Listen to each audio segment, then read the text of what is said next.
তা ইমাম মাহদী আবার কখন আসবে? আমরা তো বুঝলাম ইমাম মাহদী আসবেন তারপরে দাজ্জাল, তারপরে ঈসা আলাইহিস সালাম, তারপরে খেলাফা, এই তো। তার ইমাম মাহদী আবার কখন?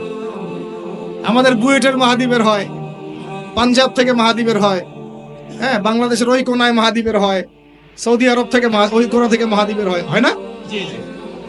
খুব ভালো করে মনে রাখবেন, যতক্ষণ এই বিশ্বে একটা মালহামা না হচ্ছে মাহদী আসছেন না। কথা ক্লিয়ার? এই বিশ্বে যতক্ষণ একটা মালহামা না হচ্ছে মাহদী আসছেন না। তিনি আসবেন ফাতিমা রাদিয়াল্লাহু আনহার বংশ থেকে। কার বংশ? তার আসল নাম মুহাম্মদ। কি নাম? তার নাক উঁচু, নাক একদম উঁচু খাড়া, কপাল চওড়া, চেহারার গড়নটা আমাদের নবী সাল্লাল্লাহু আলাইহি ওয়াসাল্লাম। তার বাবার নাম হবে আব্দুল্লাহ, তার মায়ের নাম হবে আমিনা। তিনি দায়িত্ব নিতে চাইবেন না, তিনি দায়িত্ব নিতে চাইবেন না। তিনি দায়িত্ব না নেওয়ার জন্য মদিনা থেকে পালিয়ে মক্কায় চলে আসবেন। ভয়ে আমাকে দায়িত্ব দিও না, এই ভয়ে। ও তিনি আরবি ভাষায় কথা বলবেন, বাংলা ভাষায় না। এখনকার মাহাদিরা পাঞ্জাবি ভাষায়, বাংলা ভাষায় কথা বলেন, ঠিক আছে? এবং এই কাবা ঘর যেটা আমরা তাওয়াফ করি, এখানে যে হাজারে আসওয়াদ আছে না, আর এই যে হাজারে আসওয়াদ আর মাকাম ইব্রাহিম, এই দুটো জায়গার মাঝামাঝি মানুষ তাকে চিনে ফেলবে, এই তো মাহদী। তার হাতে মানুষ বায়াত নেবে 313 জন। কতজন?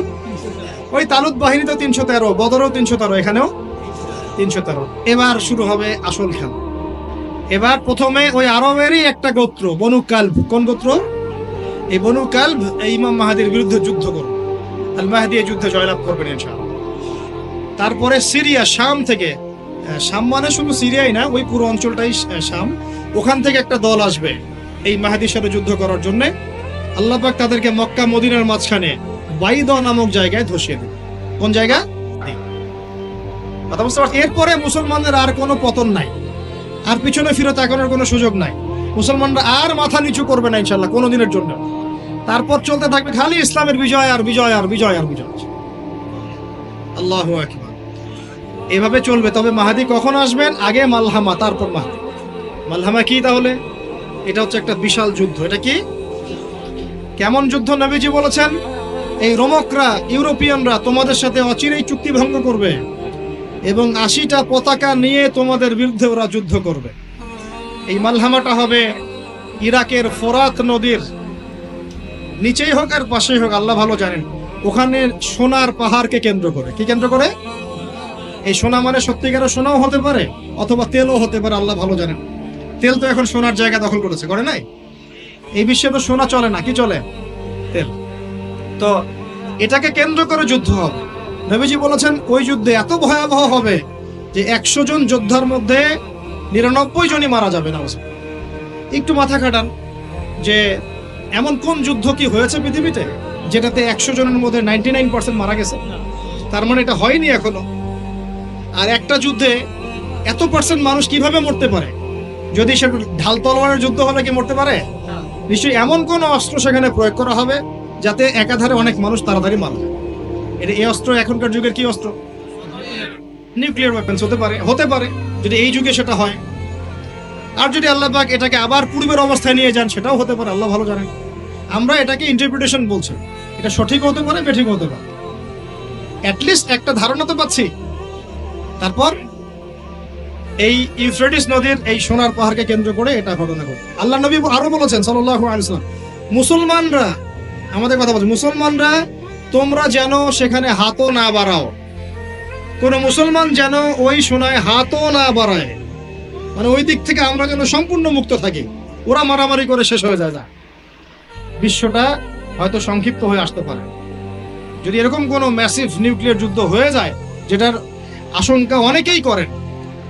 মিলিটারি অ্যাফেয়ার্স যারা পড়েন তারা করেন, পলিটিক্স যারা করেন তারা করেন। এবং এই জায়নিস্টরা চাচ্ছে, এই জায়নিস্টরা খুব করে চাচ্ছে বিশ্বে এমন একটা যুদ্ধ লাগুক। একবার ইউক্রেন রাশিয়ার ইস্যু তুলে দেয়, একবার সিরিয়ার ইস্যু তুলে দেয়, একবার আফগান ইস্যু তুলে দেয়, একবার ইরাকে ইস্যু তুলে দেয়, একবার প্রথম বিশ্বযুদ্ধ লাগায়, একবার দ্বিতীয়টা লাগায়। ওরা খুব করে যাচ্ছে যেন আরো একটা লাগে। এবার যদি লাগে তাহলে এটা কনভেনশনাল যুদ্ধ হবে না, এটা দেখবেন একটা নিউক্লিয়ার যুদ্ধ হয়ে গেছে। সেটা হয়ে গেলে ওয়ার্ল্ডের আয়তন আর এমন থাকবে কিনা আল্লাহ ভালো জানে। এগুলো ভাবতে হবে এবং আমাদের করণীয় ফিক্স করতে হবে। আর আমরা কি করছি বললাম, ওই যে নেইমার দিকে ফুটবল খেলছি। আমরা কি করছি, আমরা মাশাআল্লাহ তেল বিক্রি করছি ওদের কাছে, আমরা ওদের কাছ থেকে পেট্রো ডলার চুক্তি করেছি, ওদের সাথে বন্ধুত্ব করার চেষ্টা করছি। আর আল্লাহ পাক কোরআনে বলেছেন লা তাত্তাখিযুল ইয়াহুদা ওয়ান নাসারা আউলিয়া, ওই আয়াতটা থাক, ওটা খালি তেলাওয়াতের জন্য, আমল করার জন্য না। আমার কথা কি বুঝতে পারছেন? ওলামায়ে কেরাম তো নিশ্চয়ই বুঝতে পারছেন। তো এখন আমি যে বললাম যে সুদ ভিত্তিক অর্থনীতির সাথে আমরা যেন সম্পৃক্ত না হই, হারাম না খাই, ঘুষ না খাই, বা হারাম রিজিকে না যাই, তাহলে ইবাদত কবুল হবে না। আদতে আমরা সবাই কোনো না কোনো ভাবে সুদ খাচ্ছি, কারণ পুরো সিস্টেমটাই সুদ ভিত্তিক। এখন এখান থেকে আমাদের উদ্ধারের পথ কি? একটা আয়াত আমি বলতে চাই, যেটাতে আপনি আশ্বস্ত হবেন কিছুটা। আল্লাহ পাক বলেছেন সূরা তালাকের মধ্যে, ফাত্তাকুল্লাহা মাস্তাতা'তুম, ফাত্তাকুল্লাহা মাস্তাতা'তুম, তোমরা সাধ্যমতো আল্লাহকে ভয় করো। মানে ইচ্ছা করে আপনি সুদের সাথে সম্পৃক্ত হয়েন না, অনিচ্ছাকৃত যদি লেগে যায় গায়ে ছিটা ফোটা, আল্লাহ মাফ করে দেবেন ইনশাআল্লাহ। তাহলে ভাই আমরা যে মুসলিম পরিবারে জন্ম নিয়েছি, শুকরিয়া আদায় করতে হবে কিনা? তাহলে নামাজ পড়বো কিনা, রোজা রাখবো কিনা, পর্দা করবো কিনা, আমাদের পরিবারকে পর্দা রাখবো কিনা, বাচ্চাদেরকে আমরা কোরআন সুন্নাহ শেখাবো কিনা, আমরা নফল ইবাদত বাড়াবো কিনা, যাকাত দিব কিনা। বাংলাদেশে কিচ্ছু লাগবে না, কোনো বৈদেশিক ঋণেরও দরকার নাই, শুধু আপনারা যাকাত দেওয়া শুরু করেন। আমাদের স্যার আছে এখানে, উনি এই কথাগুলো আর উঁচু লেভেল পর্যন্ত পৌঁছাতে পারবেন, আমরা তো সব জায়গায় পৌঁছাতে পারবো না। কোনো বৈদেশিক ঋণের দরকার হবে না যদি আমি যাকাত দেওয়া শুরু করি। যাকাতের খাত কয়টা? 8টা। কয়টা? 8টা। খাতগুলো খুঁজে খুঁজে বের করেন, মুফতি সাহেবদের সাথে পরামর্শ করেন, দেখেন শুধু যাকাতের টাকা দিয়েই দেখবেন দারিদ্রতা দূর হয়ে গেছে ইনশাআল্লাহ। এটা প্রমাণিত অর্থনীতি, এটা কোনো কাল্পনিক অর্থনীতি নয়। আপনি উমর রাদিয়াল্লাহু আনহুর যুগে খুঁজে খুঁজে কোনো ফকির মিসকিন পাবেন না, পাবেন? উসমান রাদিয়াল্লাহু আনহুর যুগে আপনি খুঁজে খুঁজে মিসকিন পাবেন না। তাহলে তাদের সময় কিভাবে সম্ভব হলো, এখন কেন হয় না? কারণ হচ্ছে আমরা একে তো সুদ ভিত্তিক অর্থনীতির মধ্যে আছি, 1, 2 আমরা ওই যে পশ্চিমাদের এবং জায়নিস্টদের ঋণের জালে পড়ে গেছি, 2, আর 3 হচ্ছে আমরা যাকাত ছেড়ে দিয়েছি। মাঝে মাঝে আমরা দেই টুকটাক যাকাত মসজিদে, মাদ্রাসা, এখানে ওখানে, আর মনে করি যে আমি পাক্কা মুসলমান হয়ে গেছি। প্রথম নসিহত আজকের, আল্লাহ পাক আমাকে আমল করার তৌফিক দান করুন, আপনাদের সবাইকে তৌফিক দান করুন। উদখুলু ফিস সিলমি কাফা, তোমরা পরিপূর্ণরূপে ইসলামে প্রবেশ করো। যতদিন পর্যন্ত আমরা পরিপূর্ণ মুসলমান না হচ্ছি, পুরো বিশ্বে মাইর খাওয়া বন্ধ হবে না। যে মুসলমান নামাজ পড়ে না, সে কেন মাইর খাবে না আমাকে বুঝান। যে মুসলমানের নৈতিকতা নাই, 10টা টাকার জন্য ঈমান বিক্রি করতে পারে, সে কেন মাইর খাবে না? যে বোন পর্দা করার ফুরসতই পাচ্ছে না, তার কাছে মনে হচ্ছে দেহের প্রদর্শনী মনে হয়, এটাই মনে হয় ভালো, তো সে কেন মাইর খাবে না? কেন ধর্ষণের শিকার হবে না আমাকে বুঝান। যখন আমরা হারাম খাচ্ছি, কিভাবে আমাদের দোয়া আরো সে আজিমে পৌঁছাবে আমাকে বুঝান। আর যখন আমরা রাষ্ট্রীয়ভাবে, জাতিগতভাবে আল্লাহর হুকুম আহকাম বিধানকে পাশ কাটিয়ে মানব রচিত বিধান চর্চা করছি, আল্লাহর রহমত কিভাবে নেমে আসবে আমাকে বুঝান। আমি বুঝি না ভাই, আমাকে বুঝান। কোন অপশন আছে? একটা বিষয় কান খুলে শুনে রাখেন, আসন্ন সময়গুলোতে এই বিশ্বে শুধুমাত্র ইসলাম থাকবে, আর কিচ্ছু থাকবে না। আল্লাহ পাক এমন একটা প্রজন্ম অচিরেই নিয়ে আসবেন যারা এইরকম ইসলাম পালন করবে না, যারা 100% ইসলাম পালন করবে ইনশাআল্লাহ। তারা পরিপূর্ণ মুসলমানও হবে, ইসলামও পরিপূর্ণরূপে পালন করবে, আল্লাহর পথে দাওয়াতি কাজও করবে, প্রয়োজন হলে জিহাদও শরীক হবে। তখন দেখবেন ইনশাআল্লাহ এমন একটা প্রজন্ম আসছে, ওই প্রজন্মের কাছে এই জায়নিস্টরা বলেন আর পশ্চিমারাই বলেন, কেউ পেরে উঠবে না ইনশাআল্লাহ। আমি খোলামেলা কথা বললাম একদম, এই প্রজন্ম সামনে আসছে ইনশাআল্লাহ। আল্লাহ নবী বলেছেন এমন একটা জাইশ আসবে, যেই জাইশ ফালা নি'মাল আমিরু আমিরুহা ওয়ালা নি'মাল জাইশু যালিকাল জাইশ, কতই না উত্তম সেই বাহিনীর আমির আর কতই না উত্তম সেই সেনাবাহিনী। পৃথিবীর কোনো পরাশক্তি তাদের সাথে যুদ্ধ করে পারবে না। আস্তে আস্তে আস্তে আস্তে ওরা বাইতুল মুকাদ্দাস পর্যন্ত জয় করবে, কেউ ঠেকাতে পারবে। এখন বিশ্বের চিত্র দেখে কি আপনার এটা মনে হচ্ছে? এখন বিশ্বের চিত্র দেখে কিন্তু মনে হচ্ছে না। এখন বিশ্বের চিত্র দেখে মনে হচ্ছে সবকিছু আমাদের নেগেটিভ, আমাদের এগেনস্টে যাচ্ছে, তাই না? পুরো বিশ্বে আমাদের কোনো খেলাফত নাই। একটু বোঝেন, পুরো বিশ্বে আমাদের কোনো খেলাফা স্টেট নাই। খেলাফা স্টেট মানে কি? খেলাফা স্টেট মানে ওমর রাদিয়াল্লাহু আনহুর মতো শাসন, আল্লাহর রাসূলের মতো শাসন, উসমান, আবু বকর, আলীর মতো শাসন রাদিয়াল্লাহু আনহুম আজমাইন। মানে যে স্টেটের মধ্যে আল্লাহ পাকের লস ছাড়া অন্য কোনো লস চলে না। হ্যাঁ, কোনটা চলে? যেটা আল্লাহ এবং তার রাসূলের আইনের অনুকূলে সেটা চলে, প্রতিকূলে কোনো কিছু চলে না। এটা খিলাফা স্টেট। সেখানে যে আমির বা যে নেতা, সে আল্লাহর কাছে জবাবদিহিতায় বাধ্য, জনগণের কাছে জবাবদিহিতায় বাধ্য না। আমার কথা বুঝতে পারছেন? সেখানে বেশিরভাগ মানুষ কি বললো সেটা বড় কথা না, আল্লাহ এবং তার রাসূল কি বললেন সেটা বড় কথা।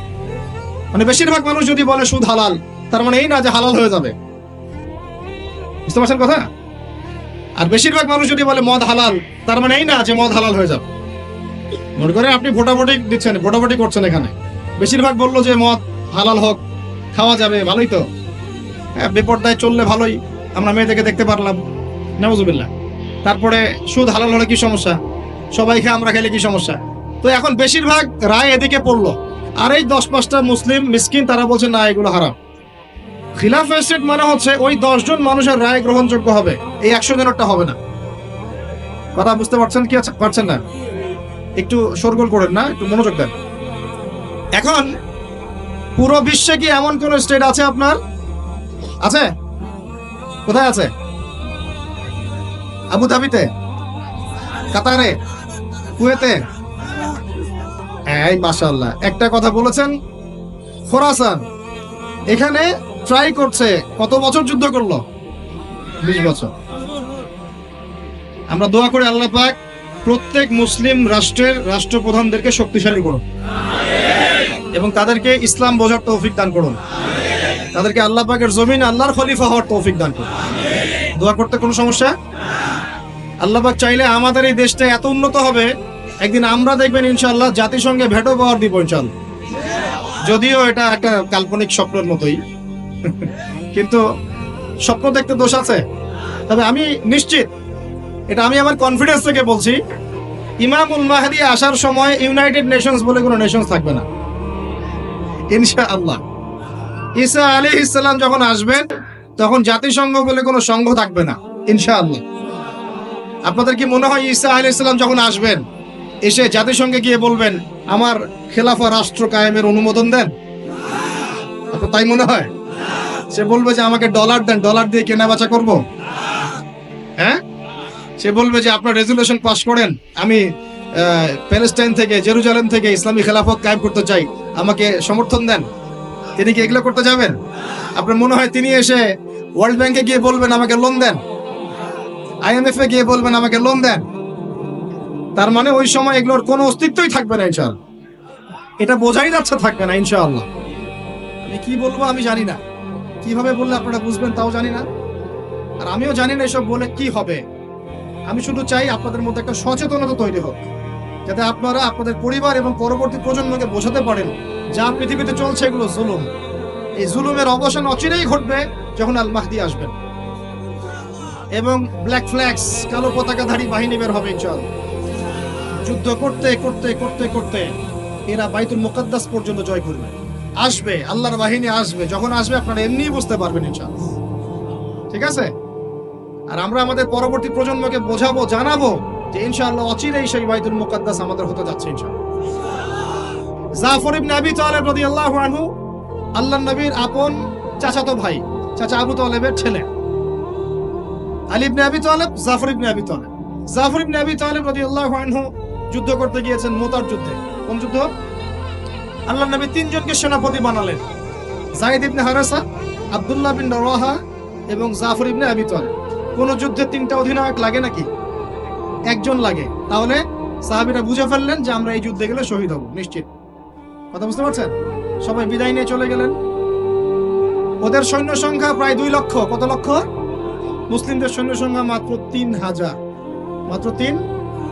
আল্লাহ নবী বললেন যদি যায়েদ ইবনে হারেসা শহীদ হয়, আব্দুল্লাহ বিন রাওয়াহা তুমি পতাকা নিয়ে নিও। আব্দুল্লাহ বিন রাওয়াহা যদি শহীদ হয় তাহলে জাফর তুমি পতাকা নিয়ে নিও। জাফরও যদি শহীদ হয় তাহলে তোমাদের মধ্যে কোনো একজনকে তোমরা আমির বানিয়ে নিও। পরে আমির বানানো হয়েছিল সাইফুল্লাহিল মাসলুল খালিদ বিন ওয়ালিদ রাদিয়াল্লাহু আনহু, এবং তার হাতেই বিজয়টা হয়েছিল। পরে 3000 সৈন্য নিয়ে তিনি 2 লক্ষ সৈন্য ঠেকিয়ে দিয়েছেন। সুবহানাল্লাহ। তো জাফর রাদিয়াল্লাহু আনহু যখন শহীদ হন, প্রথমে তার ডান হাত পড়ে যায়। ওই যে দেখছেন না, এক বাবা হাত নিয়ে ঘুরছে বাচ্চার, আর এক হাত খুঁজে পায় না, দেখছেন না আপনারা? ডান হাত পড়ে গিয়ে বাম হাত দিয়ে তরোয়াল চালানো শুরু করলেন। ওই যুদ্ধ তখন সত্যিকারের যুদ্ধ ছিল, এই তোমাদের মতো কাপুরুষের যুদ্ধ না, যে 100 মাইল দূর থেকে মিসাইল ছুড়বো আর এখান থেকে আমি ঠাস করে মরে যাবো। তখনকার যুদ্ধ ছিল ম্যান 1-on-1 ব্যাটল। তুমি সামনে অস্ত্র নিয়ে আসো, আমি সামনে অস্ত্র নিয়ে গেলাম, এরপরে দেখি কার কথা ক্ষমতা। এমন ছিল না বিষয়টা, 1-on-1 ব্যাটল ছিল। আর তখন সাহাবীরা ছোটবেলা থেকে এগুলোতে প্রশিক্ষিত ছিলেন, নতুন না বিষয়গুলো, তারা ছোটবেলা থেকেই প্রশিক্ষিত ছিলেন, তীরন্দাজ ছিলেন, ঘোড়সাওয়ার ছিলেন তখনকার যুগের প্রেক্ষাপটে। তো তারপর তিনি বাহাতে তরোয়াল চালানো শুরু করলেন, এক পর্যায়ে বাহাতও পড়ে গেল। এরপর এই থুতনি দিয়ে তিনি পতাকাটা ধরে রাখছেন। এভাবে মোতার যুদ্ধের ইতিহাসটা পড়ে দেখেন, থুতনি দিয়ে এভাবে পতাকাটা ধরে রাখছেন। পতাকার মান, পতাকার সম্মান। আর সেই পতাকা আমাদের হাত থেকে পড়ে গেল, আরবের লোকজন তাকায় তাকায় দেখতেছে, সারা মুসলিম বিশ্ব তাকায় তাকায় দেখতেছে। এই গুনাহের ভার আল্লাহর কসম আপনার আমার সবার উপর বর্তাবে, কোনো উপায় নাই, সবার উপর বর্তাবে। আল্লাহ যেন মাফ করেন, আল্লাহ পাক মাফ করবেন না। আমি আল্লাহকে চিনি, আল্লাহ পাক মাফ করবেন না এভাবে, যতক্ষণ পর্যন্ত না আল্লাহ পাক এগুলোর হিসাব নিচ্ছেন। কারণ ওলামায়ে কেরামকে জিজ্ঞাসা করে দেখেন, একটা মুসলিম রাষ্ট্রে যদি একজন মুসলিম নারীকে ধর্ষণ করা হয়, উঠিয়ে নিয়ে চলে যাওয়া হয়, রেপ করা হয়, অথবা একজন মুসলিম ভাইকে নির্মমভাবে হত্যা করা হয়, তাহলে ফতোয়া কি করা উচিত? তখন সবাই মিলে ওই জালেমের বিরুদ্ধে দাঁড়ানো ফরজ। যদি সে দাঁড়াতে না পারে, তার প্রতিবেশী দাঁড়াবে, সে না পারলে তার প্রতিবেশী দাঁড়াবে, আর যখন সেও পারবে না, পুরা উম্মাহ একসাথে মিলে দাঁড়াতে হবে। সেটা কি হয়েছে? করতে পেরেছি? পতাকা ধরে রাখলেন এইভাবে, পতাকা পড়তে দিলেন না। এক পর্যায়ে এক কাফেরের তরবারের আঘাতে তার শরীরটা দ্বিখণ্ডিত হয়ে গেল। এদিকে মদিনায় নবী সাল্লাল্লাহু আলাইহি ওয়াসাল্লাম খবর পেয়ে গেলেন।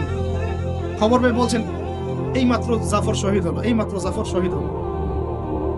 সুবহানাল্লাহ। তখন তিনি, তার চোখ দিয়ে পানি পড়ছে, তিনি জাফরের বাসায় চলে গেলেন, ছুটে চলে গেলেন জাফর ইবনে আবী তালেবের বাসায়। তার ছোট ছোট বাচ্চা ছিল। আপনার আমার বাচ্চা নাই? ছোট ছোট বাচ্চা, তাদেরকে বুকে জড়িয়ে কান্নাকাটি করছেন। সাহাবীরা বলছেন, ইয়া রাসূলুল্লাহ, আপনি আল্লাহর রাসূল হয়ে কান্নাকাটি করছেন? নবীজি বলে, এটা আল্লাহর রহমত, এটা আল্লাহর রহমত। যে কাঁদতে পারে না তার মন তো পাষাণ। জাফর শহীদ হয়ে গিয়েছে। তারপরে তিনি হাসলেন, আমাদের নবী হেসে উঠলেন। সাহাবীরা বললেন যে, আপনি একটু আগে কাঁদলেন, এখন হেসে উঠলেন? নবীজি বললেন, এই মাত্র আমি দেখলাম যে জাফরকে দুজন ফেরেশতার মাধ্যমে আমার সামনে দিয়ে নিয়ে যাওয়া হলো। আমি দেখলাম জাফর জান্নাতে, তার দুই হাত, যে 2 কাটা হাত, এই 2 কাটা হাতের বদৌলতে আল্লাহ পাক তাকে জান্নাতে 2টা পাখা দিয়েছে, সে জান্নাতে উড়ে বেড়াচ্ছে, ফল খাচ্ছে। এই দৃশ্য দেখে আমি হেসে উঠলাম। তো আমি এই জন্য বলছি, আমাদের শহীদরা মৃত নয়, আমাদের শহীদরা মৃত নয়। আমাদের এই মা, বোন, শিশু, নারী যাদেরকে মেরে ফেলা হয়েছে, এরা কেউ মৃত নয়। ইনশাআল্লাহ তারা জীবিত আছে, এবং তারা এখন আল্লাহ পাককে কি বলছেন জানেন? তারা আল্লাহকে বলছেন, আল্লাহ আমাদেরকে আরেকবার ফিরিয়ে দাও, আরো একবার এদের বিরুদ্ধে যুদ্ধ করে যেন শহীদ হয়ে আসতেন।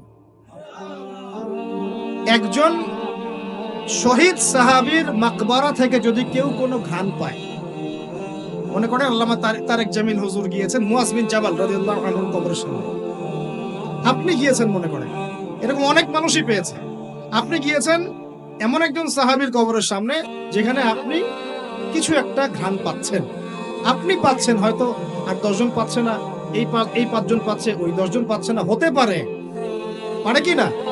আল্লাহ পাকের কুদরত কারিশমা নাই? যে পাচ্ছে বলেই যে সে জান্নাতি, এমনও তো না। ব্যাপারটা কেমন না? ইমাম বুখারী রাহিমাহুল্লাহ ইন্তেকাল করেছেন, যখন তাকে দাফন করার পরে এত সুঘ্রাণ ছড়িয়েছে, মানুষ মাটি হাতে করে নিয়ে বাসায় আসতো, মেশকাম্বরের ঘ্রাণ বেরোচ্ছে কবর থেকে। এখনো বাংলাদেশেও বহু মানুষকে দেখা যায় যে 10 বছর আগে ইন্তেকাল করেছেন, এখনো লাশ অক্ষত আছে। এটা কি মিথ্যা কথা? এই কারিশমাগুলো নাই? তো মনে করেন একজন পেয়েছে, তো সে তার আবেগটা কিভাবে প্রকাশ করবে? সে কি বলবে যে আমি জাহান্নামের ঘ্রাণ পাচ্ছি? কি বলতে পারে? শব্দটা কি প্রয়োগ করতে পারে? ওরে বাপরে বাপ, এটা নিয়ে যে শুরু করলো এক শ্রেণীর লামাসাবি, বেশিরভাগই লামাসাবি ছিল তারা। তারা মাযহাব মানে না, বাট শায়েখ মানে অবশ্য। এটা আবার একটা পয়েন্ট আছে। কোনো মাযহাবই মানি না, আমি কোনো মাযহাবই মানি না, কিন্তু আমার শায়েখকে মানি। আমার শায়েখ যা বলবে তাই। আমার কথা রাগ করছেন? রাগ করেন না, এটা ভুল, এটা ভুল পথ, এটা একটা ভুল পথ। আপনি যদি মাযহাব না মানেন তাহলে আপনাকে মুজতাহিদ হতে হবে। একজন মুজতাহিদ, যে যার মাযহাব মানার দরকার নাই, সে কোরআন সুন্নাহ সব জ্ঞান জানে। আপনার তো মাযহাব মানার দরকারই নাই, আপনি তো মুজতাহিদ নিজেই। মাশাআল্লাহ, আমরা তখন আপনাকে মানবো, কিন্তু আপনি তো মুজতাহিদ নন।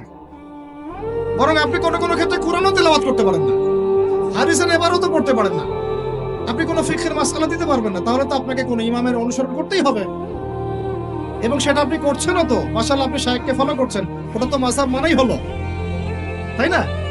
আদতে যা হয়েছে, 4 মাযহাবকে বাদ দিয়ে নতুন একটা মাযহাব চালু করলেন। আদতে কিন্তু এটা হলো, প্রতিষ্ঠিত মাযহাবগুলোকে বাদ দিয়ে নতুন একটা মাযহাব চালু করলেন।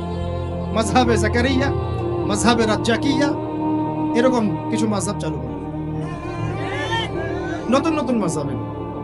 এর বাইরে আপনি যাবেন না।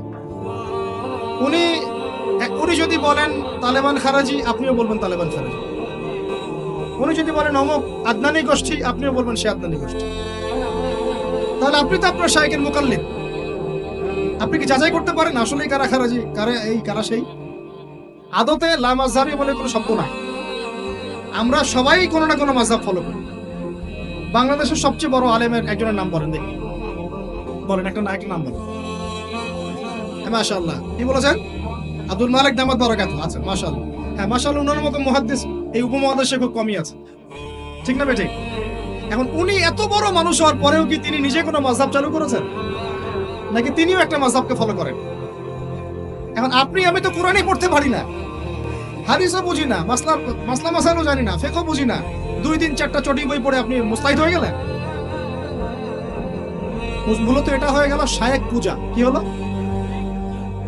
আপনি কোনো শায়েখকে ফলো করেন, আমি আপনাকে দোষ দিচ্ছি না, নেগেটিভ বলছি না, কিন্তু আপনাকে লিবারেল থাকতে হবে, ওপেন মাইন্ডেড হতে হবে। এমন না যে সে যদি ভুল বলে সেটাই মেনে নেবেন। এখন মূল কথাটা আসেন, এই যে শুরু করলো ঘ্রাণ, জান্নাতের ঘ্রাণ পেয়েছে। আরে বাপরে বাপ, জান্নাতের ঘ্রাণ দুনিয়া থেকে পাওয়া যায় না, এই সেই। তখন মনে হচ্ছিল যে আল্লাহ, এই মিডিয়াগুলোর চাইতে আমাদের বড় শত্রু মনে আর কেউ নাই। ঠিক আছে, নামাজের আপনাকে গুরুত্ব বোঝাচ্ছিলাম। যে কোনো মক্তবে হোক, মাদ্রাসায় হোক, ওলামায়ে কেরাম এগুলো বোঝান, আমাদেরকে শিখিয়েছেন ছোটবেলায়। যখন নামাজ পড়বা তখন প্রত্যেকটা সেন্টেন্স সুন্দর করে বলো যে ইয়্যাকা না'বুদু ওয়া ইয়্যাকা নাস্তাঈন। স্পষ্ট করে সুন্দর করে বলো, তাড়াহুড়া করো না। এখন আপনি মনে করেন বলছেন ইয়্যাকা না'বুদু ওয়া ইয়্যাকা নাস্তাঈন, এখানে কানা বলে কোনো শব্দ আছে? বলেন তো, কথাটা বুঝেন কি? শব্দটা ইয়্যাকা, শব্দটা কি? ইয়্যাকা একটা শব্দ, না'বুদু একটা শব্দ, ওয়া ইয়্যাকা একটা শব্দ, নাস্তাঈন একটা শব্দ। তো আপনি পড়ছেন ইয়্যাকা না'বুদু, ইয়্যাকা না'বুদু। এই কানা মানে আবার কে? শব্দটা হচ্ছে ইয়্যাকা না'বুদু, এই তো, ইয়্যাকা না'বুদু ওয়া ইয়্যাকা নাস্তাঈন। এখন আমাদেরকে শেখানো হচ্ছে, ছোটবেলা থেকে শিখেছি আমরা, যে সুন্দর করে তারতিলের সাথে কোরআন তেলাওয়াত করবে, যাতে প্রত্যেকটা শব্দের পার্থক্য বোঝা যায়। আপনি বলছেন, ধরেন কথার কথা, আপনি বলছেন, আমি বলছি আল্লাহু আকবার, আল্লাহু আকবার। এখন কেউ বলছে আল্লাহু আকবার, আল্লাহু আকবার। তো শব্দটা কি হু আকবার না আল্লাহু আকবার? একটা সৌন্দর্য আছে না? এইটাই বুঝাচ্ছিলাম যে সামিআ আল্লাহু লিমান হামিদা, সামিআ আল্লাহু লিমান হামিদা। এই বাপরে বাপ, কি দিয়ে শুরু করবো? তখন মনে হচ্ছে সংসদে বিল পাস করা খালি বাকি রাখছে, এটা সংসদ পর্যন্ত নিয়ে যাবে, এটা মনে হচ্ছিল আমার কাছে। হায় রে বাঙালি জাতি! ভাই, মূল কথা আজকের লেকচারের, পুরো বিশ্বে আমাদের অবস্থা ভালো না, মূল জায়গায় থাকবেন, শাখা প্রশাখায় যাবেন না। আমাদের মূল জায়গা হচ্ছে পরিপূর্ণ ইসলাম পালন করব, নিজে করব, আমার পরিবারে প্রতিষ্ঠা করব ইনশাআল্লাহ, আমার বাচ্চাদের মধ্যে প্রতিষ্ঠা করব ইনশাআল্লাহ। আমরা ওলামায়ে কেরামের মধ্যে কোনো বিভক্তি সৃষ্টি করব না, আমরা ইস্যু পাগল হব না, আমরা মাজলুমের পক্ষে থাকব, আমরা জালেমের বিপক্ষে থাকব। মুনাফিকদের সাথে কোনো আপোষ নাই, জালেমদের সাথে কোনো আপোষ নাই। আমরা উম্মার ঐক্যের চেষ্টা করব, বিভক্তির দিকে যাব না। আমরা হালাল খাবো, আমাদের উপরে যারাই গভর্নমেন্টে আসুক আমরা আনুগত্য করব, আমরা আনুগত্য করব, আমরা তাদের সাথে বিদ্রোহে যাব না। তাদেরকে ওয়াজ নসিহত করব, বোঝানোর চেষ্টা করব এবং জাতিগত ঐক্য ধরে রাখবো। হ্যাঁ, তারা যদি সরাসরি ইসলামের বিরুদ্ধে চলে যায় তখন যা করার তাই করবো ইনশাআল্লাহ। কিন্তু সরাসরি কি তারা ইসলামের বিরুদ্ধে যাচ্ছেন? যাচ্ছেন। অতএব এখানে আমরা কোনো ফাসাদ সৃষ্টি করব না, কোনো দরকার নাই ভাই। মুসলিম মুসলিম মারামারি করে এগুলো শহীদ না, মুসলিম মুসলিম লাঠি বৈঠা নিয়ে মারামারি করে এগুলো শহীদ হবে না, সাবধান, এটা সঠিক পথ নয়। তবে আমরা অবশ্যই অবশ্যই তাদেরকে নসিহত করব, দোয়া করব, জাতিগত ঐক্য ধরে রাখবো এবং আমাদের লক্ষ্য আমরা স্থির রাখবো। আমাদের লক্ষ্যটা কি ভাই? ওই বাইতুল মুকাদ্দাস। লক্ষ্যটা কি? বাইতুল মুকাদ্দাস। ইনশাআল্লাহ পুরো বিশ্ব থেকে আস্তে আস্তে জালেমদের পতন ঘটবে ইনশাআল্লাহ, মাজলুমের রক্ত বৃথা যাবে না ইনশাআল্লাহ। ইনশাআল্লাহ আমাদের শহীদরা মৃত নন ইনশাআল্লাহ, তাদেরকে রিজিক দেওয়া হচ্ছে। আমরা সবাই মন খুলে দোয়া করবো তাদের জন্য। এখন কনক্লুশনে আসো, বিশ্বের এই অবস্থায় আমাদের অবস্থাটা কি একটু দেখাই, তারপর শেষ করে দিই। একটু বসেন, 10টা মিনিট খালি মনোযোগ দেন। আমাদের অবস্থা কি দেখেন? পুরো বিশ্বে কি আমাদের খেলাফা আছে? বললাম নাই। পুরো বিশ্বের অর্থনৈতিক শক্তি আমাদের হাতে আছে? রাজনৈতিক ক্ষমতা আমাদের হাতে আছে? বৈশ্বিক রাজনৈতিক ক্ষমতা আছে? নাই। আমাদের কি মিডিয়াগুলো সব স্বতন্ত্র, নিজের স্বাধীন? আমাদের কি এই পারমাণবিক অস্ত্রশস্ত্র ওয়েপন্স আছে? আছে ভাই? নাই। আমাদের কি ঐক্যবদ্ধ জাতির একটা নেতা আছে? ওয়ান আমির, ওয়ান জামা, এরকম কিছু আছে? নাই। এখন এই অবস্থায় আমরা যদি আমাদের অবস্থানকে উন্নত করতে চাই, বিশৃঙ্খলা করে না, একটু বসেন, জাস্ট 5টা মিনিট বসেন, শেষ করে দিচ্ছি। একটু পরে দোয়া হবে, তারপরে আমরা যাব। এই অবস্থায় আমরা কি চাই? আগে আমাকে বলেন, আমরা কি চাই যে আমাদের অবস্থা আগের মতো হোক? আগের মতো বলতে রাসূলের যুগের মতো, সাহাবীদের যুগের মতো আমরা কি চাই আমাদের অবস্থা আবার সেরকম হোক? তাহলে ভাই সর্বপ্রথম আমাদের সবাইকে ইলম অর্জন করতে হবে। রাজি আছে কিনা? পড়াশোনা করতে রাজি আছে কিনা? ইনশাআল্লাহ। সবাই কোরআন তেলাওয়াত শিখবো ইনশাআল্লাহ। রাজি আছে কিনা? সবাই কোরআনের অর্থ পড়বো। রাজি আছে কিনা? প্রতিদিন কমপক্ষে 5টা করে হাদিস পড়বো। রাজি আছে কিনা? বাংলাদেশের বরেণ্য উলামায়ে কেরামদের সাথে সোহবতে থাকবো। রাজি আছে কিনা? আমরা সবাই হালাল খাবো ইনশাআল্লাহ। রাজি আছে কিনা? হারাম থেকে দূরে থাকবো। রাজি আছে কিনা? আমাদের পরিবারে আমরা বেপরদামি ঢুকতে দিব না। রাজি আছি? আমাদের সন্তানদেরকে মানুষ করবো। রাজি আছি? আমরা আমাদের এই সমাজের মধ্যে মানব সৃষ্ট কোনো ফাসাদ সৃষ্টি করবো না। রাজি আছি ইনশাআল্লাহ? আমরা মুসলিম উম্মার নির্যাতিত ভাই বোনদের জন্য দোয়া করবো। রাজি আছি কিনা?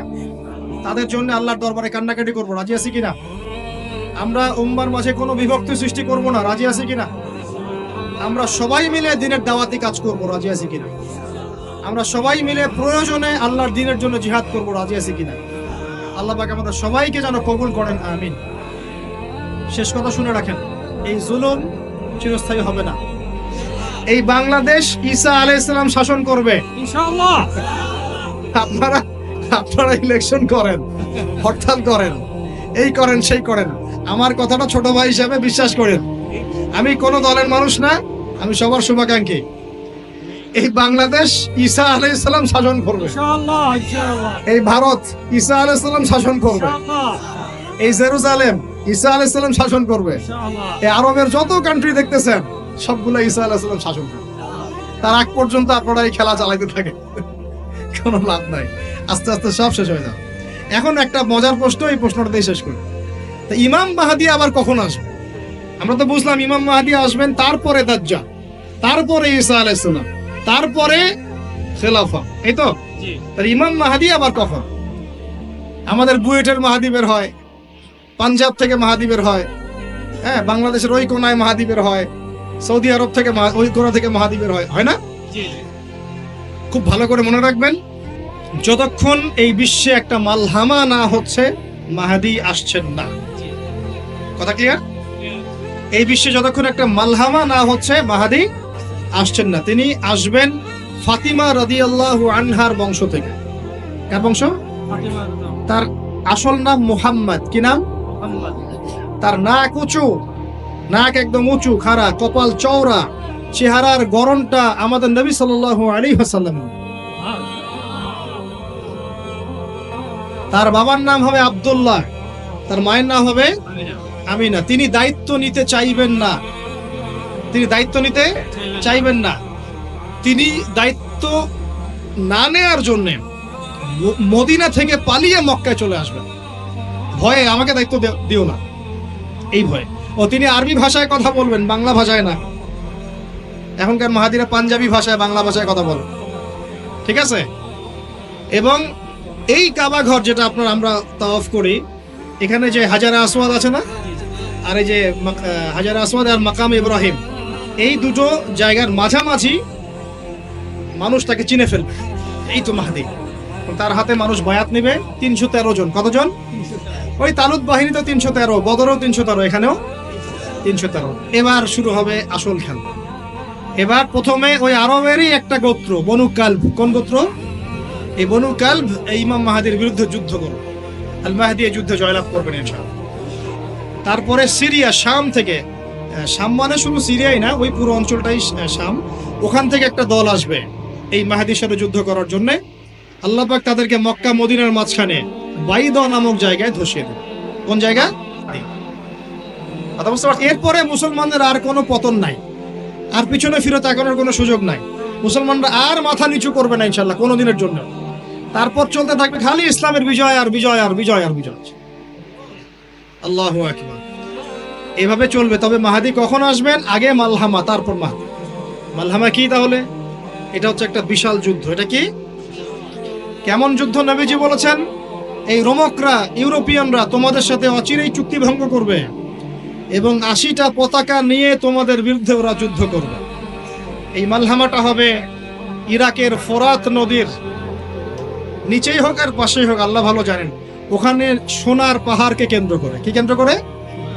এই সোনা মানে সত্যিকারের সোনাও হতে পারে, অথবা তেলও হতে পারে, আল্লাহ ভালো জানেন। তেল তো এখন সোনার জায়গা দখল করেছে, করে নাই? এই বিশ্বে তো সোনা চলে না, কি চলে? তেল। তো এটাকে কেন্দ্র করে যুদ্ধ হবে। নবীজি বলেছেন ওই যুদ্ধে এত ভয়াবহ হবে যে 100 জন যোদ্ধার মধ্যে 99 জনই মারা যাবে না।